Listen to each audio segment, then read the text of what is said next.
Inilah sosok Aleksandar Tarkowski, striker Liga Arab Makedonia 2 kali gagalkan Italia ke Piala Dunia. Sosok striker Aleksandar Tarkowski, striker Makedonia Utara, menasbihkan diri sebagai pembunuh Italia. Striker klub Liga Arab Saudi Al-Fayha tersebut membuyarkan mimpi Italia untuk tampil di Piala Dunia 2022 lewat gol di menit 90+2 pada Jumat 25 Maret. Uniknya, Tarkowski bukan sekali ini menjegal Italia untuk maju ke Piala Dunia.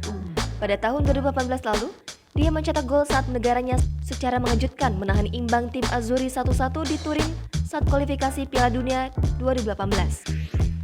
Tarkowski masih mengingat pertandingan itu dengan jelas ketika dia membungkam penonton tuan rumah dengan tendangan jarak dekat di babak kedua.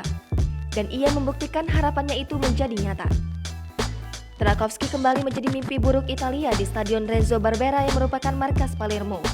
Sebelum membela klub Liga Arab, Tarkowski memang sempat membela Palermo. Di Liga Italia, ia mengoleksi 104 penampilan dengan 16 gol. Ia kemudian hengkang ke Liga Spanyol membela Mallorca pada 2019. Sebelum akhirnya berlabuh ke Liga Arab tahun ini di usia 29 tahun. Jangan lupa subscribe, share, komen, dan like ya!